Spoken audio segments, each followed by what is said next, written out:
एक दिन रुक्मणी श्री कृष्ण के लिए गर्मा गर्म पूरी लाती है और कृष्ण को खाने के लिए देती है।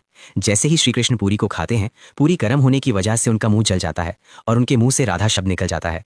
राधा शब्द सुनते ही रुक्मणी श्री कृष्ण से पूछती हैं, हे नाथ, एक सवाल हमेशा मेरे मन को चीरता रहता है। मैं आपकी अर्धांगिनी हूँ और मेरे अलावा भी आपकी बहुत सारी पत्नियां हैं, फिर आप सब कुछ में राधा का नाम ही क्यों लेते हैं?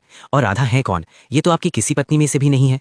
फिर श्री कृष्ण कहते हैं कि अभिमान करने से पहले एक बार बरसाना जाकर राधा से मिलकर तो आओ।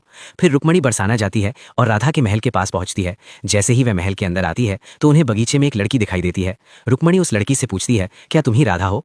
लेकिन लड़की बोलती है कि मैं राधा की दासी हूँ, राधा तो अपने कमरे में है। तभी रुक्मणी राधा के कमरे की ओर जाती है और सोचती है कि उनकी दासी इतनी सुंदर है तो राधा कितनी सुंदर होगी। तभी रुक्मणी राधा के कमरे में पहुंचती है और राधा को देखकर चौंक जाती है और कहती है, क्या तुम राधा हो? और तुम्हारे चेहरे पर यह जला हुआ दाग क्यों है? तभी राधा कहती है, किसी ने मेरी कृष्ण को गर्म चीजों से दाग दिया है। अगर उसे पीड़ा होती है तो मुझे भी उस पीड़ा को सहना पड़ता है, क्योंकि हम दोनों अलग नहीं, हमारे दो शरीर में एक ही प्राण है।